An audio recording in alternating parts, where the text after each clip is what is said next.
Let's now continue and talk about networking and Amazon VPC. A VPC is a virtual private cloud. Within AWS, you have the ability to define multiple VPCs within your account, and a VPC is associated with a region. So we have to create a network in a specific region. You have complete control over what makes up that VPC. And like a traditional network in your existing data centers, we define an IP address range, and then we define subnets. And a subnet is just a portion of your overall address space, IP address space. We have some important terminology here though. We have the concept of what's called a private subnet and a public subnet. And actually that's a reference to how traffic flows within our VPC. And like all networks, traffic flow is controlled by routers and routing tables. So the difference between a public and a private subnet is the rules that we assign in the routing tables for those environments. We will teach you throughout this course that where possible, run as much of your application inside of a private subnet. This gives you some inherent benefits in terms of security of your application and the reduction of risk. And later on in the module, later on in this course, we have a security module where we're really focused down on why some of these things are very important to think about. A subnet is tied to a single availability zone. So let's just remember, VPC is a region, but a subnet is an availability zone. Your job as an architect is again the what happens if. And you need to always plan at minimum what happens if I lose connection to a single availability zone.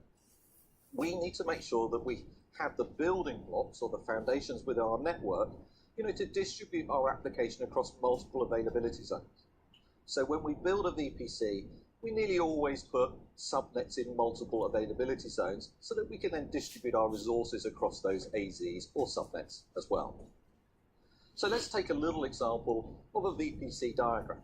Now this is just a simple diagram, but we're kind of like throwing all of the configuration components just to allow us to talk about it in this course. So the first choice that we've done is we've picked a region, and then within that region, we've got multiple subnets.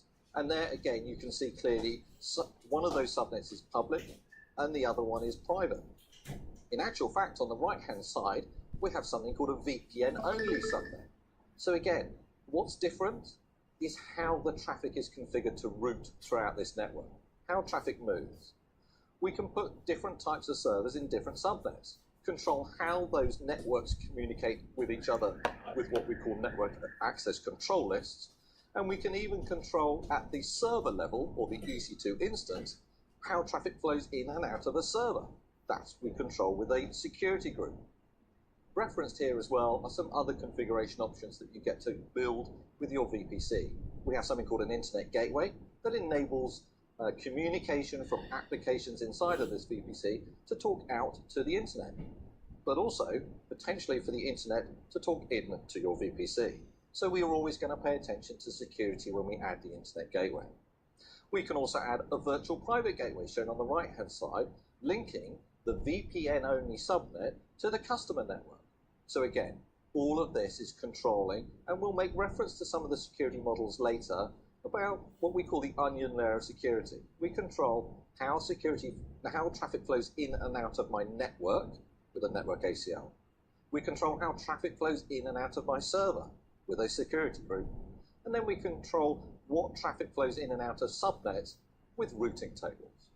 So we build this together to create a solid foundation where we can now start to think about launching our applications into. So just to reiterate this, it's a very important concept, and it follows something that we will talk about when we discuss identity and access management. This is the shared responsibility that you have with working with AWS to ensure your VPC is secure.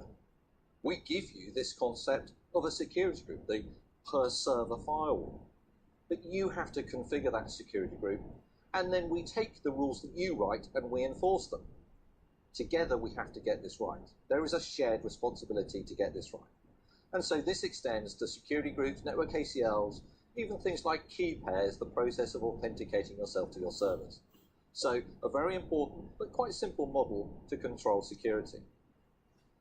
We give you multiple different methods of how you can interconnect your VPC architecture, your network inside of AWS, with your existing data center or different locations that you host around the world. So we have a lot of VPN solutions, both hardware and software solutions, and they even include something which is called Direct Connect. And this is a dedicated network connection that doesn't even go across the internet. We provide that to you through what we call peering partners. So you can get anywhere from a 1 to 10 gig connection, which doesn't go over the internet and offers you very high throughput and very low latency typically as well. So don't fear the constraints, lots of ways to interconnect this, and we have many customers run workloads that have no internet connectivity, but still successfully able to do that inside of AWS. Let's move on now, and in this next module, we're actually going to create a VPC, and just so we've got some experience, we're going to launch a web server into a subnet inside of that VPC. So the process that you're going to go through is we'll create a VPC with some public and private subnets. We're going to distribute those subnets across multiple availability zones. That's the foundation for fault tolerance and high availability. Once we've built the network, let's create an application server, put some security around that server, and launch the server itself. So just as we go through the various steps of creating this environment, you have a very nice guide through this lab, which will take you through the various steps to spin up and build this environment. You'll notice that when you do the labs, some of the environment is already built for you. So take a time to have a look in the AWS environment just to see you understand what is already there. You're aiming to create a very simple environment which should look something like this when you have finished.